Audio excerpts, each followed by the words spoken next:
ജാതകത്തിൽ മരണസമയം എഴുതിയിരുന്നു. അപ്പോൾ ആ സമയം അപകടമുണ്ടോ എന്ന് ചോദിക്കാനാണ് വിളിച്ചിരുന്നത്. പക്ഷെ അതിനുശേഷം ഇല്ല, ഉണ്ടായിരുന്നില്ല ശരിക്കും. അതിനുശേഷം അദ്ദേഹം കുറേ വർഷം കൂടെ ജീവിച്ചിരുന്നു. 6 ദിവസത്തിനുള്ളിൽ ഈ കുഞ്ഞിന് അപകടമൊന്നും ഉണ്ടായില്ലെങ്കിൽ ഇദ്ദേഹം പ്രശസ്തനായി തീരും. അപ്പോൾ ഇദ്ദേഹത്തിന്റെ അമ്മയുടെ ചേച്ചി വല്യമ്മ കുട്ടിയെ ഇങ്ങനെ എടുത്ത് കണ്ട് സന്തോഷിച്ച് സ്നേഹിച്ച് നോക്കിക്കൊണ്ടിരുന്നതിന് ശേഷം ഇങ്ങനെ തല നൂർത്തപ്പം മാല കഴുത്തിൽ കണ്ടായിരുന്ന ചെയിനി കുട്ടിയുടെ പുക്കിൽ കൊടിയിൽ കൊണ്ടിട്ട് പുക്കിൽ കൊടി പറഞ്ഞു അടർന്നുപോയി, മുറിഞ്ഞുപോയി. ബാക്കി എല്ലാ തരത്തിലും നമുക്ക് മാറാൻ പറ്റും. അഡാപ്റ്റബിലിറ്റി ഒക്കെ ഉണ്ട്, നമുക്കെല്ലാം മാറാം. പക്ഷെ ചില കാര്യങ്ങൾ നമ്മൾ കോംപ്രമൈസ് ചെയ്യില്ല. അല്ലെങ്കിൽ നമ്മളിപ്പോൾ നമ്മൾ അറിയില്ല 1000 കാര്യങ്ങൾ നമ്മൾ വിട്ടുകൊടുത്തു, പക്ഷെ 1001ാമത്തെ കാര്യം നമ്മൾ വിട്ടുകൊടുക്കില്ല. അദ്ദേഹം പറഞ്ഞ ഒരു കാര്യം എന്താന്ന് വെച്ചാൽ, ഒരു പാത്രം അതിനകത്ത് കൊള്ളാവുന്നത്രയും കണ്ടു, പിന്നെ ഒരു ഡ്രോപ്പ് വീണ് കഴിഞ്ഞപ്പോൾ അത് ഓവർഫ്ലോ ആയി. അത് ഇനിയും പറ്റില്ല എന്നുള്ളത്. നമസ്കാരം, ദേവപ്രയാഗാസ്ട്രോയുടെ അടുത്ത ഒരു എപ്പിസോഡിലേക്ക് സ്വാഗതം. നമസ്കാരം ചേച്ചി. ചേച്ചി, ഒരു കാര്യം ചോദിക്കാൻ ആഗ്രഹിക്കുകയാണ്. ഒരു കുഞ്ഞ് ജനിച്ചു കഴിഞ്ഞാൽ ജാതകത്തിൽ വിശ്വാസം ഉള്ളവർ എന്ന് തൊട്ട് ആ കുഞ്ഞിന് ജാതകം എഴുതണം അല്ലെങ്കിൽ നോക്കണം എന്നൊരു എന്തെങ്കിലും ജ്യോതിഷത്തിലൊരു വ്യവസ്ഥയുണ്ടോ, അല്ലെങ്കിൽ എന്താണ് അതിൻ്റെ ഒരു ഡീറ്റെയിൽ? പണ്ട് കാലത്തെ കുട്ടി ഡെലിവറി പെയിൻ വരുമ്പം തന്നെ ജ്യോതിഷികളെ വീട്ടിൽ വിളിച്ച് ഇരുത്തുന്ന ഒരു രീതി ഉണ്ടായിരുന്നു. അപ്പൊ കുട്ടി ജനിക്കും, കുട്ടിയുടെ കരച്ചിൽ കേൾക്കുമ്പോ ആ സമയം നോക്കിയിട്ട് ജനിച്ചിട്ട് അപ്പൊ തന്നെ അതിനെപ്പറ്റി അപ്പൊ തന്നെ ഒരു അതിനെ പറ്റിയുള്ള ഒരു ഫലം പറയുക. അപ്പൊ അതിപ്രശസ്തനായിട്ടുണ്ടായിരുന്ന നമ്മളുടെ ഒരു അറിയപ്പെടുന്ന ഒരു ആള്, അദ്ദേഹം എന്നെ അദ്ദേഹത്തിന്റെ ജാതകം ഒന്ന് അനലൈസ് ചെയ്യാനായിട്ട് വിളിച്ചിരുന്നു. അപ്പൊ അദ്ദേഹം ഇല്ല, ജീവിച്ചിരിക്കുന്നില്ല. അപ്പൊ പിന്നെ ജാതകത്തിൽ മരണസമയം എഴുതിയിരുന്നു. അപ്പൊ ആ സമയം അപകടമുണ്ടോ എന്ന് ചോദിക്കാനാണ് വിളിച്ചിരുന്നത്. പക്ഷെ അതിനുശേഷം ഇല്ല, ഉണ്ടായിരുന്നില്ല ശരിക്കും. അതിനുശേഷം അദ്ദേഹം കുറേ വർഷം കൂടെ ജീവിച്ചിരുന്നു.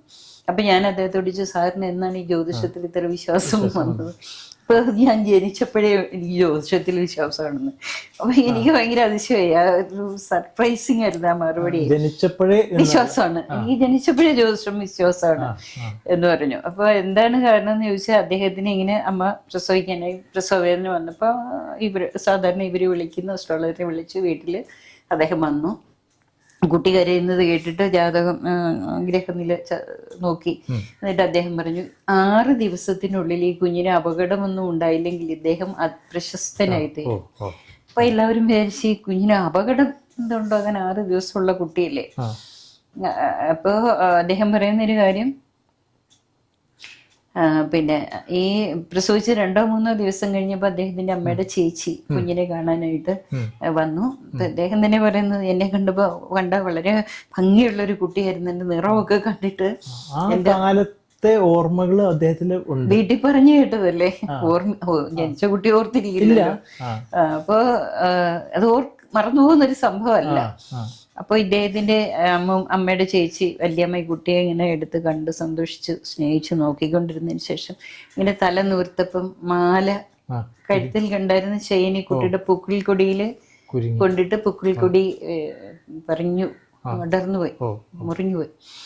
അപ്പോൾ അദ്ദേഹം പറയുന്നത്, എൻ്റെ അമ്മൂമ്മയുടെ വിപതി ധൈര്യം കൊണ്ടാണ് ഞാൻ രക്ഷപ്പെട്ടത്. അപ്പൊ അമ്മൂമ്മ ഇങ്ങനെ ടെസ്റ്റ് ചെയ്ത് പെട്ടെന്ന് ഹോസ്പിറ്റലിൽ കൊണ്ടുപോയി ഞാൻ രക്ഷപ്പെട്ടു. പറഞ്ഞിരുന്നത് 6 ദിവസത്തിനുള്ളിൽ, 6 ദിവസത്തിനപ്പുറം. അദ്ദേഹം സിവിൽ സർവീസ് ആയിരുന്ന ഒരാളാണ്, എഴുതുകയൊക്കെ ചെയ്യുന്ന ഒരാളായിരുന്നു അദ്ദേഹം. അപ്പം അന്ന് മുതലേ വിശ്വാസമാണ്. അപ്പോൾ എപ്പോഴും ജ്യോതിഷം ശ്രദ്ധിക്കാറുണ്ട്. പിന്നെ എനിക്ക് കുറച്ച് ജ്യോതിഷത്തിന്റെ പഴയ ഗ്രന്ഥങ്ങളൊക്കെ തന്നിരുന്നു. എനിക്ക് എപ്പോഴും അത് ഓർമ്മ വരും. എപ്പോഴും നമ്മൾ ജ്യോതിഷം നോക്കണമെന്ന് ചോദിക്കുന്നതിനെ പറ്റി പലരും ചോദിക്കാറുണ്ട്. അപ്പോഴെനിക്ക് പെട്ടെന്ന് ഈ കഥയാണ് ഓർമ്മ വരിക. അതേപോലെ വളരെ ചെറിയ കുട്ടികൾ, ഒന്നല്ല പല കുട്ടികളുടെ കണ്ണ് നമ്മളിങ്ങനെ ഗ്രഹനില നോക്കുമ്പോൾ അവരുടെ കണ്ണിന് പ്രശ്നം കാണാറുണ്ട്. ഇപ്പൊ കഴിഞ്ഞ ദിവസം കൂടി ഒരാൾ വിളിച്ചു പറഞ്ഞു, അവരുടെ കുട്ടി കണ്ണ് പിന്നെ ഒന്ന് ശ്രദ്ധിക്കണേന്ന് പറഞ്ഞു. ഹോസ്പിറ്റലിൽ കാണിക്കുമ്പോൾ കണ്ണിന് ചെറിയ തകരാറുണ്ട്. അത് ഇപ്പോഴാണ് ഈ ചെറിയ പ്രായത്തില് കറക്റ്റ് ചെയ്യാൻ പറ്റുന്ന, നമുക്ക് വിസിബിൾ അല്ല, അവരെ അറിയുന്നില്ല. ചെറിയ കുട്ടികളല്ലേ എങ്ങനെ അറിയാൻ പറ്റും? അല്ല, നമുക്കും കാണുന്നവർക്കും അല്ല. അതിനുള്ള പല കുട്ടികളുടെയും കാര്യത്തിൽ. അപ്പൊ അങ്ങനെ എന്തെങ്കിലുമൊക്കെ തകരാറുകളുണ്ടെങ്കിൽ നമുക്ക് ചെറിയ പ്രായത്തിൽ തന്നെ അത് ശ്രദ്ധയിൽ കൊണ്ടുവരാനായിട്ട് നമുക്ക് സഹായിക്കും. നമ്മളുടെ ഒരു ഹെൽത്ത് കാർഡ് സൂക്ഷിക്കുന്ന പോലെ തന്നെയാണ്. പിന്നെ അതേപോലെ ഇപ്പൊ കുട്ടികൾ സ്കൂളിൽ പോകുന്ന സമയത്ത് ചില കുട്ടികൾ വളരെ ശ്രദ്ധിക്കും, പഠിക്കുന്നില്ല, പല പരാതികളല്ലേ അമ്മമാർക്ക്. ചിലർക്ക് ഗ്രാസ്പ് ചെയ്യാനുള്ള കഴിവ് കുറവായിരിക്കും, പെട്ടെന്ന് അവര് അത് എടുക്കാനുള്ള ഒരു കഴിവ് കുറവായിരിക്കും. ചിലർ പെട്ടെന്ന് മനസ്സിലാക്കും പക്ഷെ മറന്നുപോകും. അങ്ങനെയൊക്കെ ഉണ്ട്. അതിനൊക്കെ നമുക്ക് അവർക്ക് ചെറിയ ചെറിയ ടിപ്പുകൾ കൊടുത്ത് കുറച്ചുകൂടെ മെച്ചപ്പെടുത്താനായിട്ട് പറ്റും. അതേപോലെ ചില കുട്ടികൾ വളരെ സെൻസിറ്റീവ് ആയിരിക്കും. അവർക്ക് ഈ അമ്മമാരൊക്കെ വഴക്ക് പറയുക എന്ന് പറയുന്നത് പഠിക്കാതിരിക്കാനുള്ള ഒരു കാരണമായിരിക്കും. കാരണം അവരോട് നമ്മൾ സ്നേഹമായിട്ട് പറഞ്ഞാലായിരിക്കും അവർക്ക് അത് പറ്റുക. ചില കുട്ടികൾ അങ്ങനെയല്ല, കുറച്ച് സ്ട്രിക്റ്റ് ആയാൽ മാത്രമേ പറ്റുള്ളൂ. ചിലര് അച്ഛൻ പറഞ്ഞാൽ അച്ഛന്റെ കാര്യത്തിലായിരിക്കും ചിലർക്ക് ഭയങ്കര ഇമോഷണൽ ആയിട്ടുള്ള ഒരു പ്രോബ്ലം. അപ്പൊ അച്ഛൻ എന്തെങ്കിലും പറഞ്ഞു കഴിഞ്ഞാൽ അവർക്ക് അത് പ്രശ്നമായിട്ട് വരും. ചിലർക്ക് അമ്മമാരുമായിട്ടായിരിക്കും കൂടുതൽ. അത് ചിലപ്പോൾ പൂർവ്വജന്മ എന്തായിരിക്കാം അറ്റാച്ച്മെന്റ് കൂടുതൽ. അതൊക്കെ ജാതകത്തിൽ നോക്കുമ്പോൾ അറിയാം. അപ്പൊ അവര് പറഞ്ഞാൽ കേൾക്കും. ചിലര് ഈ അമ്മമാരിങ്ങനെ വഴക്ക് പറയുന്നത് കുട്ടികൾക്ക് പ്രോബ്ലം ആകാറുണ്ട്. അപ്പൊ അങ്ങനെയുള്ള കാര്യങ്ങളൊക്കെ നേരത്തെ കണ്ട് അവരുടെ വളർച്ചയ്ക്കും അവരുടെ പഠിപ്പിനും ഒക്കെ ഒരുപാട് സഹായകരമായിട്ടുള്ള ചെറിയ ചെറിയ കാര്യങ്ങൾ കൊണ്ട് കറക്റ്റ് ചെയ്യാൻ പറ്റും. ചില വസ്തുക്കൾ ദാനം ചെയ്യുക, ചിലത് എന്തെങ്കിലും ഈ അമ്മമാരോ അല്ലെങ്കിൽ ബന്ധുക്കളോ അവരുടെ സമീപനം മാറ്റുക കുട്ടികളോട്, അങ്ങനെയൊക്കെയുള്ള ഒരുപാട് കാര്യങ്ങൾ. അതേപോലെ പിന്നെ വളർന്നു കഴിഞ്ഞ് പിന്നെ നമ്മൾ ഒരു ചെറിയ പ്രായം കഴിഞ്ഞ് ജോലി തിരഞ്ഞെടുക്കുന്നതിൽ ഏത് മേഖലയിൽ പഠിക്കണം എന്നുള്ളത് ചിലർക്ക് ടിപ്പ് കൊടുക്കാൻ പറ്റും. ചിലർക്ക് ടെക്നിക്കൽ ടെമ്പർമെന്റ് ഉള്ള ആളുകളായിരിക്കും, അവരെ പിടിച്ചുകൊണ്ട് ആർട്ട് കൊണ്ട് ഇതിൽ ആക്കിയാൽ പറ്റില്ലല്ലോ. ചിലർക്ക് ഫിലോസഫിക്കൽ ടെമ്പർമെന്റ് ആയിരിക്കും. അതെന്താണ് അവർ പഠിക്കാനായിട്ട് അവർക്ക് സാധ്യത കൂടുതലുള്ളതെന്ന് ആ പ്ലാനറ്ററി പൊസിഷൻ അനുസരിച്ച് തീർച്ചയായിട്ടും നമുക്ക് ഗൈഡ് ചെയ്യാൻ പറ്റും. അത് അതിന് ശേഷമാണെങ്കിൽ ഇപ്പൊ വിവാഹ ജീവിതത്തിലേക്ക് പ്രവേശിക്കാൻ പോകുമ്പോൾ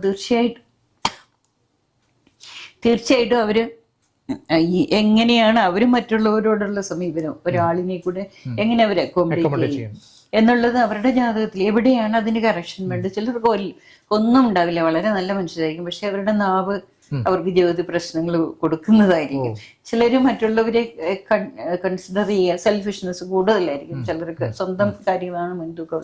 അപ്പൊ അങ്ങനെ ഏത് മേഖലകൾ കറക്റ്റ് ചെയ്യണം എന്നിട്ട് വേണം നമ്മളൊരു പിന്നെ കൂട്ടിച്ചേർന്നുള്ള ഒരു കാര്യത്തിലേക്ക് പോകാനെന്ന് നമുക്ക് പറയാൻ പറ്റും.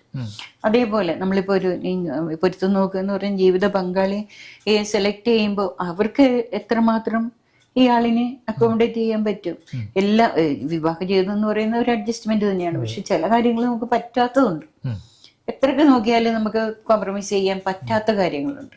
അതെന്താണ്? അപ്പൊ നമ്മളുടെ ആ രണ്ടുപേരുടെയും കുറവുകളും അവരുടെ മെറിറ്റും ഡിമെറിറ്റും മനസ്സിലാക്കി രണ്ടുപേരും മനസ്സിലാക്കിയിട്ട് മുന്നോട്ട് പോകുന്നതും ഒത്തിരി സഹായകരമാണ് എന്നാണ് എൻ്റെ ഒരു അഭിപ്രായം. അതേപോലെ രോഗങ്ങൾ ഇപ്പോൾ വരാൻ സാധ്യതയുള്ള ഒരു സമയം. എന്തുകൊണ്ട് രോഗങ്ങൾ വരും? നമുക്ക് ചില ആഹാര രീതിയിലെ വ്യത്യാസങ്ങൾ കൊണ്ട് നമുക്ക് കറക്റ്റ് ചെയ്യാൻ പറ്റും. ചിലർക്ക് നമ്മളെപ്പോഴും പറയാറുള്ളതാണ് ജാതകത്തിൽ ചിലരുടെ ഉറക്കത്തിന്റെ പാറ്റേൺ ആയിരിക്കും പ്രശ്നമാകുക, അല്ലെങ്കിൽ ശരീരത്തിന്റെ ഏത് ഭാഗത്ത് രോഗങ്ങൾ വരാൻ സാധ്യതയുണ്ട്.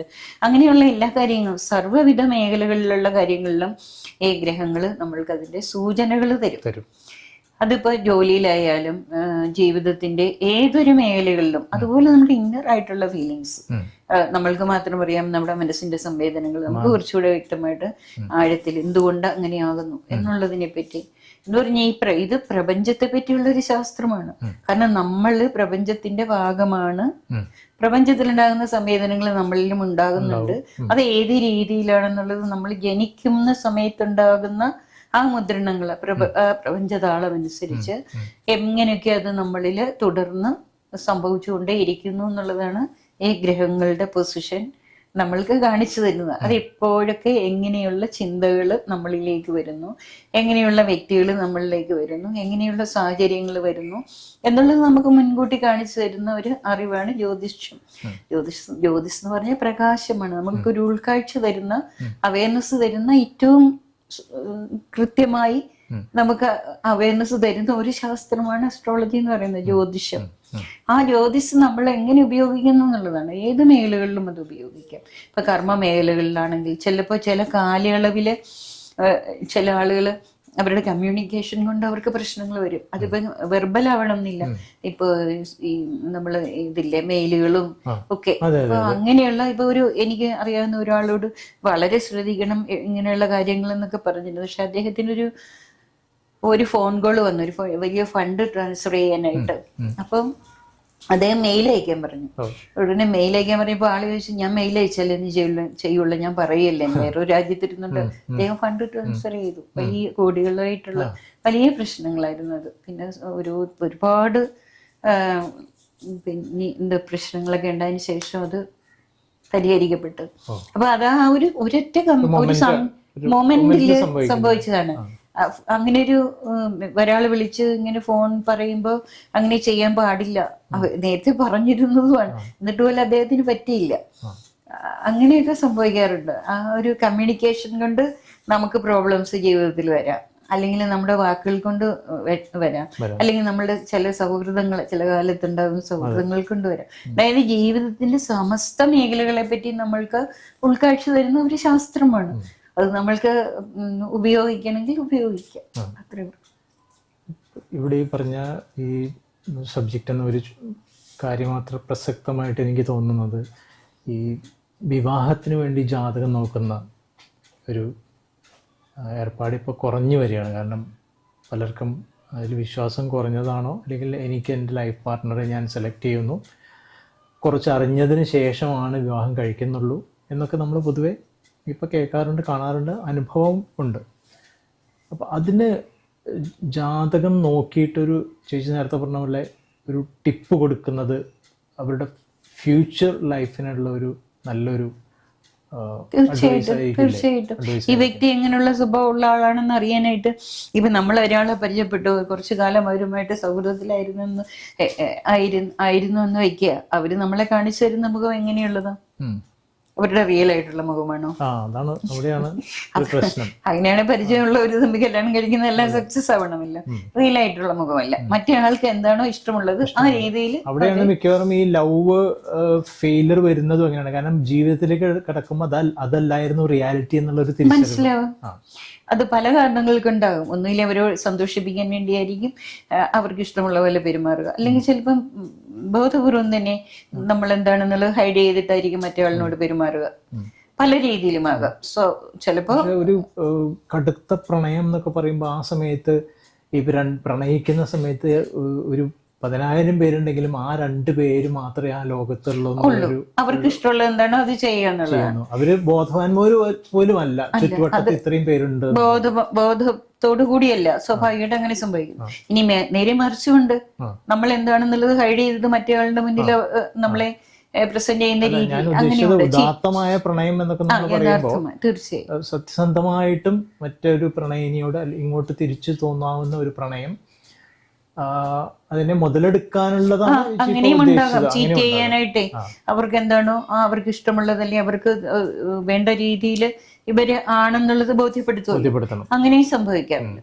പക്ഷെ എങ്ങനെയാണോ ഈ ചാർട്ട് വിളിച്ചു പറയും, തുറന്നു പറയും ഇവരെന്താണെന്നുള്ള കാര്യം. അവയർനെസ് ഉണ്ടായിരിക്കും മുൻകൂട്ടി. കാരണം ഇവരുടെ വാക്ക് എങ്ങനെയായിരിക്കും, ഇവരുടെ പ്രവൃത്തി എങ്ങനെയായിരിക്കും, ഇവരുടെ മനസ്സ് എങ്ങനെയായിരിക്കും, ഇവർക്ക് വരാൻ പോകുന്ന ദശകാലത്ത് ഇവര് കല്യാണം കഴിഞ്ഞിട്ട് ചിലരുണ്ടല്ലോ ജോലിക്ക് പോകാതെ വീട്ടിലിരിക്കുന്ന ആൾക്കാര്, വിവാഹ ശേഷം ജോലി ചെയ്യുമോ, മാരകമായിട്ട് എന്തെങ്കിലും രോഗങ്ങൾ വരുമോ, പിന്നെ ആയുസിനെ പറ്റിയുള്ളൊരു വിവാഹശേഷം വലിയ രോഗങ്ങളോ വലിയ ദുരിതങ്ങളോ വരുന്നുണ്ടോ എന്നുള്ളത് മനസ്സിലാക്കാൻ പറ്റും. അതിനേക്കാളെല്ലാം ഉപരി ഇവര് തമ്മിൽ എങ്ങനെയാണ് ഒത്തുപോകാം, ചർച്ച എന്നുള്ളത് മനസ്സിലാക്കാം. ഇപ്പൊ ഞാൻ പറയാം, ഒരു വാട്ടർ എലമെന്റ് ശക്തമായിട്ടുള്ള വ്യക്തി എന്ന് പറഞ്ഞാൽ തീർച്ചയായിട്ടും ഇമോഷണൽ ആയിരിക്കും, സ്നേഹം എക്സ്പ്രസ് ചെയ്യുന്ന ആളായിരിക്കും, അത് തിരിച്ച് ആഗ്രഹിക്കുന്ന ആളായിരിക്കും. അതേസമയം പിന്നെ എർത്ത് എലമെന്റ് ആയിട്ട് നയിക്കുന്ന ഒരാൾ, പ്രൊമിനന്റ് ആയിട്ടുള്ള ആളാണെങ്കിൽ ഒരു പ്രാക്ടിക്കൽ വിസ്ഡത്തിന്റെ ആളാണ്. എന്തൊക്കെയാണ് ഒരു പ്രവൃത്തി ചെയ്താൽ അതുകൊണ്ടുള്ള നേട്ടം എന്താണ് എന്ന് കാൽക്കുലേറ്റ് ചെയ്തിട്ട് ചെയ്യുന്ന ആൾക്കാരാണ്. അപ്പൊ ഇത് രണ്ടും കൂടെ തമ്മിൽ അത്ര ശരിയായി വരില്ലല്ലോ. പക്ഷെ അത് നമ്മുടെ ജീവിതത്തിൽ ചേച്ചി ഇപ്പോ 10-ൽ 8 പൊരുത്തം, 10-ൽ 10 പൊരുത്തം എന്നൊക്കെ പറഞ്ഞ് ജീവിതം തുടങ്ങിയാൽ ആ പൊരുത്തത്തിലൊന്നും ഒരു കാര്യമില്ല. അങ്ങനെ പലരും കല്യാണം കഴിച്ച് നേരത്തെ പറഞ്ഞ പോലെ ഒരു കുഞ്ഞ് അല്ലെങ്കിൽ 2 കുഞ്ഞ് അല്ലെങ്കിൽ ജീവിതത്തിന്റെ തീഷ്ണതയിലേക്ക് കടക്കുമ്പോഴാണ് യാഥാർത്ഥ്യങ്ങൾ തിരിച്ചറിയുന്നത്. ഈ 8ഉം 10ഉം പൊരുത്തം എന്ന് പറയുന്ന നക്ഷത്ര പൊരുത്തം പറയുന്നതിൽ യാതൊരു കാര്യമില്ല. ഈ ഗ്രഹനില തമ്മില് അതാണ് മാച്ചിങ് ആണ് നോക്കേണ്ടത്. കാരണം ബേസിക് സ്വഭാവങ്ങൾ അതിനകത്ത് വ്യക്തമായിട്ടുണ്ടാവും. ആ സ്വഭാവങ്ങൾ തമ്മിൽ ചേരുമോ എന്നുള്ളതാണ് നോക്കേണ്ടത്. അങ്ങനെ നോക്കുമ്പോൾ നമുക്ക്, ഞാൻ പറഞ്ഞല്ലോ, എന്തായാലും വിവാഹത്തിന് നമ്മൾ അഡ്ജസ്റ്റ് ചെയ്യുക എന്നുള്ളതാണ് പ്രധാന കാര്യം. അല്ലാതെ ആർക്കും ജീവിക്കാൻ പറ്റില്ല. അപ്പൊ അത് എത്രമാത്രം പറ്റും? ചില കാര്യങ്ങൾ നമുക്ക് കോംപ്രമൈസ് ചെയ്യാൻ പറ്റാത്ത ഒരു തലമുണ്ട്. അതിസൂക്ഷ്മമായിട്ട് നമ്മളിൽ ഓരോരുത്തരും മാറ്റമില്ലാത്ത ഒരു നമ്മളുണ്ട്. ബാക്കി എല്ലാ തരത്തിലും നമുക്ക് മാറാൻ പറ്റും. അഡാപ്റ്റബിലിറ്റി ഒക്കെ ഉണ്ട്, നമുക്കെല്ലാം മാറാം. പക്ഷെ ചില കാര്യങ്ങൾ നമ്മൾ കോംപ്രമൈസ് ചെയ്യില്ല. അല്ലെങ്കിൽ നമ്മൾ അറിയില്ല 1000 കാര്യങ്ങൾ നമ്മൾ വിട്ടുകൊടുത്തു, പക്ഷെ 1001ാമത്തെ കാര്യം നമ്മൾ വിട്ടുകൊടുക്കില്ല. ഈ പറഞ്ഞ ഈഗോ ഹേർട്ട് ചെയ്യുന്ന ഈഗോ ആണ് എന്താണെന്നുള്ളത് ഓരോരുത്തരെയും ഡിപ്പെൻസ് ആണ്. അത് നമുക്ക് കോമൺ ആയിട്ട് പറയാൻ പറ്റില്ല. ഈ ഇപ്പൊ എന്റെ ഒരു സൈക്കോളജിസ്റ്റ് സുഹൃത്തുണ്ട്, പുള്ളി പറയുന്ന ഒരു കാര്യം, ഒരിക്കലും അമ്മായിയമ്മയും മരുമകളും തമ്മിൽ വഴക്കുണ്ടായി, മരുമകള് ഇറങ്ങിപ്പോയി. അപ്പൊ അമ്മായിയമ്മ പറയുന്നു, ഞാൻ ഇതിനേക്കാൾ കൂടുതലായിട്ട് അവളോട് പലപ്പോഴും വഴക്ക് പറഞ്ഞിട്ടുണ്ട്. അപ്പൊ ഇദ്ദേഹം സംസാരിച്ചും പറഞ്ഞില്ല, ഇനി ഒരിക്കലും ഞാൻ അങ്ങോട്ട് പോകില്ല. അപ്പൊ അമ്മായിമ്മ പറയുന്ന, അന്ന് ഞാൻ അവളെ ഒന്നും പറഞ്ഞില്ലല്ലേ, ഇതിനു മുമ്പ് എത്രയോ പ്രാവശ്യം ഞാൻ ഇതിനേക്കാൾ കൂടുതൽ പ്രശ്നങ്ങൾ ഉണ്ടാക്കിയിട്ടുണ്ടല്ലോ. അദ്ദേഹം പറഞ്ഞ ഒരു കാര്യം എന്താന്ന് വെച്ചാൽ, ഒരു പാത്രം അതിനകത്ത് കൊള്ളാവുന്നത്രയും കണ്ടു, പിന്നെ ഒരു ഡ്രോപ്പ് വീണ് കഴിഞ്ഞപ്പോ അത് ഓവർഫ്ലോ ആയി, അത് ഇനി പറ്റില്ല എന്നുള്ളത് പോലെ. അത്ര വരെ നമ്മൾ സഹിക്കും. ചിലർ അങ്ങനെയാണ്, നിശബ്ദ സഹിക്കുന്നുണ്ടാവും. അപ്പൊ അത് കഴിഞ്ഞിട്ട് പിന്നെ അതാണ് ഈ 1001ാമത്തെ പടി വരെ ക്ഷമിച്ചു എന്ന് പറയുന്നത്. അപ്പൊ അത് പോലെയാണ് ചില ആൾക്കാർ, മനസ്സിലായില്ലേ? ചിലർക്ക് അങ്ങനെയല്ല, അവർക്ക് എപ്പോഴും വഴക്കുണ്ടാക്കാം, എപ്പോഴും സ്നേഹം വരും, പിന്നെയും വഴക്കുണ്ടാക്കും. അങ്ങനെയുള്ള ആൾക്കാരും ഉണ്ടല്ലോ. അതൊക്കെ ഇവരിലുള്ള ഗുണവിശേഷം അനുസരിച്ചാണ്. അത് അവരുടെ ഡീപ്പർ തലത്തിലുള്ള അവരുടെ മനസ്സിന്റെ ഒരു സംവേദനക്ഷമതയുണ്ട്, അതനുസരിച്ചാണ് വരിക. അത് ഗ്രഹനില നോക്കുമ്പോൾ നമുക്ക് മനസ്സിലാകും. ഇവർക്ക് ഓരോരുത്തരും ഓരോന്നിനാണ് മൂല്യം കൊടുക്കുന്നത്. ചിലർക്ക് മൂല്യമുള്ള വസ്തു മറ്റൊരാൾക്ക് മൂല്യമുള്ളതായിരിക്കത്തില്ല. ചിലർക്ക് പ്രിയപ്പെട്ടത് മറ്റുള്ള ആൾക്ക് പ്രിയപ്പെട്ടതാവണം എന്നില്ല. കോംപ്രമൈസിന്റെ പ്രശ്നം വരുന്നു. പക്ഷെ അതാ, കോംപ്രമൈസ് വേണം, കോംപ്രമൈസ് അത്യാവശ്യമാണ്, ഇല്ലാതെ ജീവിക്കാനേ പറ്റില്ല. പക്ഷെ അതിന് ചില കാര്യങ്ങളിൽ നമുക്ക് പറ്റില്ല. തിരിച്ചറിഞ്ഞു കഴിഞ്ഞാൽ ആ പോയിന്റിൽ കയറി പിടിക്കുമ്പോഴായിരിക്കും പ്രശ്നങ്ങൾ. അത് ഈ ഒരു വസ്തുവാണെന്ന് നമുക്ക് പറയാൻ പറ്റില്ല. ചിലർക്ക് ഈയോ ആയിരിക്കും, ചിലർക്ക് ധനമായിരിക്കും, ചിലർക്ക് എക്സ്പ്രസ് ചെയ്യേണ്ട സ്നേഹമായിരിക്കും. അതെല്ലാം വ്യത്യസ്തമാണ്. അത് ഓരോരുത്തരും വ്യക്തിഗതമായ കാര്യമാണ്. പക്ഷെ അതിന് പറ്റാത്ത ഒരു തലമുണ്ട്. അത് തിരിച്ചറിയാൻ ജ്യോതിഷം തന്നെയാണ് സഹായിക്കുക. ശരി. അപ്പോൾ ഒരു മെച്യൂർഡ് ആയിട്ടുള്ള കപ്പിൾ, കുട്ടികളൊക്കെ ആയി കഴിഞ്ഞു, ഒരു 10-25 വർഷം കഴിഞ്ഞ ജീവിതം അവരുടെ മുന്നോട്ട് പോയിക്കൊണ്ടിരിക്കുമ്പോൾ പെട്ടെന്ന് നമ്മൾ കേൾക്കാൻ ഡൈവേഴ്സ് ആയി. അപ്പൊ അത് അവിടെ സത്യത്തിൽ എന്താണ് സംഭവിക്കുന്നത്? അതിന് ഈ പറഞ്ഞ കാര്യം ഒരു ഘടകമാണ്. നമ്മൾ പറഞ്ഞല്ലോ, അവരവരുടെ ആ ഒരു എവിടെയാണോ ഒരു ഘടകം. രണ്ടാമത്തെ ഘടകം എന്ന് പറയുന്നതാണ് ഏറ്റവും ഇതിനകത്ത് സങ്കടകരമായ കാര്യം, പതറ്റിക് ആയിട്ടുള്ള കാര്യം. കാരണം ഇത് പ്ലാനറ്ററി പീരീഡും കൂടെ വരണം ഇവർക്ക്. ഈ കുഴപ്പം രണ്ടുപേർക്കും ഈ ഒരു സെപ്പറേഷൻ വരാനുള്ള ഒരു പ്ലാനറ്ററി പീരീഡ് വരണം. അതിനെ സാധാരണ ഇത് നമ്മൾ പറയുക, രണ്ടുപേർക്കും ഒരേപോലെ തമോഗ്രഹങ്ങളുടെ കാലം വരുമ്പോ, അതായത് തമോഗ്രഹങ്ങൾ അല്ലെങ്കിൽ പാപഗ്രഹങ്ങൾ എന്ന് പറയും. പാപഗ്രഹങ്ങൾ എന്ന് പറയുമ്പോൾ കേൾക്കുമ്പോൾ വിചാരിക്കുന്നതുകൊണ്ട് പാപം ചെയ്യുന്നതാണ്. അതില്ല, തമസിക് നേച്ചർ കൊടുക്കുന്ന ഗ്രഹങ്ങൾ, അതായത് പാപഗ്രഹങ്ങൾ എന്നൊക്കെ പറയുന്ന ശനിയോ ചൊവ്വയോ രാഹുവോ കേതുവോ അങ്ങനെയൊക്കെ ഉള്ള, പിന്നെ ഒരു ഗ്രഹം മാത്രം നിന്നുകൊണ്ടല്ലേ ചിലപ്പോൾ അതിന്റെ കോമ്പിനേഷൻ വരും. അത് രണ്ടുപേർക്കും ഒരേപോലെ വരും. ഒരാൾക്ക് അപ്പോൾ പോസിറ്റീവായിട്ടുള്ള ചിന്തകൾ കൊടുക്കുന്ന സത്വഗുണപ്രധാനമായിട്ടുള്ള ഒരു ദശകാലമാണെങ്കിൽ ഇയാൾക്ക് അറിവില്ലാത്തതുകൊണ്ട് ക്ഷമിച്ചേക്കാം എന്നുള്ളൊരു തോന്നൽ വരും. ഇപ്പൊ രണ്ടുപേർക്കും ഒരേപോലെ മോശമായിട്ടുള്ള പ്ലാനറ്ററി പീരീഡ് വരുന്നുണ്ടോ എന്നുള്ള ഒരു പ്രധാന ഘടകമാണ്. അങ്ങനെ വരുമ്പോൾ പ്ലാനറ്ററി പൊസിഷൻ അല്ല പീരീഡ്, പൊസിഷൻ അല്ല പീരീഡ്, പ്ലാനറ്ററി പീരീഡ്. അപ്പൊ അങ്ങനെയുള്ള ദശകാലം നടക്കുമ്പോഴായിരിക്കും അവര് കുറെ, നമ്മൾ 20 വർഷം 30 വർഷം അത്രയും നാള് സഹിച്ചുകൊണ്ടിരിക്കുകയായിരിക്കും. അപ്പൊ അതൊരു സെപ്പറേഷൻ ആവും. ചിലപ്പോൾ പെട്ടെന്ന് അവിചാരിതമായിട്ട് എന്തെങ്കിലും സംഭവങ്ങളൊക്കെ ഉണ്ടാവുകയും അതേ തുടർന്ന് പ്രശ്നങ്ങൾ വരികയും ചെയ്യുന്നതാണ്. അതിപ്പോ ഏത് ബന്ധങ്ങളിൽ ഉള്ളതുപോലെ തന്നെയാണ് കുടുംബജീവിതത്തിൽ. സൗഹൃദങ്ങളും അങ്ങനെ തന്നെയല്ലേ, ദീർഘകാലമുള്ള സൗഹൃദങ്ങള് പെട്ടെന്ന് പോകുമല്ലോ, കൂടുതലും ആളുകൾ പരസ്പരം മനസ്സിലാക്കുന്ന രീതിക്ക് തന്നെ ഒരു വ്യത്യാസമുണ്ട്. നമ്മളിപ്പോ മനസ്സിലാക്കുന്ന ഒരാൾ, ഇപ്പൊ ഒരുപാട് വിട്ടുവീഴ്ച ചെയ്യുന്ന ആൾക്കാർ എപ്പോഴും അവരുടെ ഉള്ളിൽ അത് മറ്റാള് വിചാരിക്കുന്നത് ഇവർക്ക് ഇത് മനസ്സിലാകാത്തതുകൊണ്ടാണ്. അവര് ക്ഷമയോടുകൂടി വിട്ടുവീഴ്ചയാണ് ചെയ്യുന്നതെന്ന് ചിലപ്പോ മനസ്സിലാവില്ല. അപ്പൊ അത് ഒരു അഡ്വാൻറ്റേജ് ആയിട്ട് എടുത്തുകൊണ്ട് പോകുമ്പോൾ കുറച്ച് കഴിയുമ്പോൾ അവര് അവരുടേതായിട്ടുള്ള ഒരു സ്റ്റാൻഡിലേക്ക് വരും. അത് നമ്മള് അസ്ട്രോളജിക്കലി വ്യക്തമായിട്ട് ആ ഗ്രഹനിലയിൽ ഉണ്ടാവും ഏത് പീരീഡ്. ഓരോ നമ്മളെ ജ്യോതിഷം നമ്മളെ സ്വാധീനിക്കുന്നത് തന്നെ നമ്മളുടെ ചിന്തകളെയാണ്. ചിന്തകളാണ് മാനിഫെസ്റ്റ് ചെയ്യുന്നത്.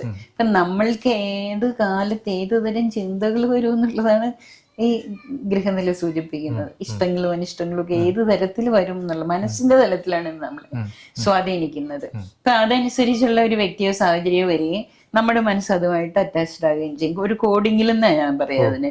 പിന്നെ അതങ്ങ് കോഡിങ്ങിൽ അത് തുടർന്നേ പോകും. അപ്പൊ നമ്മൾ അവിടെ സംയമനം പാലിക്കണമെങ്കിൽ ഇത് ഡീകോഡിങ് സംഭവിക്കാം, അല്ലെങ്കിൽ ഈ ഒരു ആ ഒരു ഇതിലേക്ക് നമ്മളിലേക്ക് കണക്റ്റഡ് ആകാതിരിക്കാൻ പറ്റും. അതിനാണ് ഈ ജ്യോതിഷം ഒരു മുന്നറിവായിട്ടിരിക്കുന്നത്, നമ്മൾക്ക് നമ്മളെ മനസ്സിലാക്കാൻ. അതാണ് ഇപ്പോഴും പിന്നെയും എത്ര പറഞ്ഞാലും ആവർത്തിച്ച് പറയാനുള്ളത്, നമുക്ക് നമ്മളെ മനസ്സിലാക്കാനുള്ള ഒരു ശാസ്ത്രമാണ്. എനിക്ക് തോന്നുന്നു കുറേ പേർക്കെങ്കിലും അങ്ങനെ ഒരു സംശയം മനസ്സിലുണ്ടായിരുന്നിരിക്കണം. എന്തിനാണ് ഈ പൊരുത്തം നോക്കുന്നത് അല്ലെങ്കിൽ ജാതകം നോക്കുന്നത്? ഇവിടെ 100% ആ പൊരുത്തത്തിൽ നമ്മൾ ഊന്നാതെ ഒരു ഭാവിയിൽ ജീവിതം നയിക്കാൻ പോകുന്നതിന് ഒരു ചെറിയൊരു ടിപ്പ് തന്ന് നമ്മളെ കറക്റ്റായിട്ട് മുന്നറിവ് തന്ന് ഒന്ന് ഗൈഡ് ചെയ്യാൻ എന്തായാലും സഹായിക്കുന്നുള്ളതാണ്. തീർച്ചയായിട്ടും. ഇത്ര നേരം നമ്മൾ പുതിയ കുറച്ച് കാര്യങ്ങളായിട്ട് വിവാഹം, പൊരുത്തം, ജാതകം, ഒരു കുഞ്ഞ് ജനിക്കുന്ന ഇതിനോട് ബന്ധപ്പെട്ടിട്ടുള്ള കാര്യങ്ങളായിരുന്നു സംസാരിച്ചിരുന്നത്. പുതിയ ഒരു വിഷയമായിട്ട് അടുത്ത എപ്പിസോഡിൽ വരുന്നതാണ്. അതുവരെ നന്ദി, നമസ്കാരം.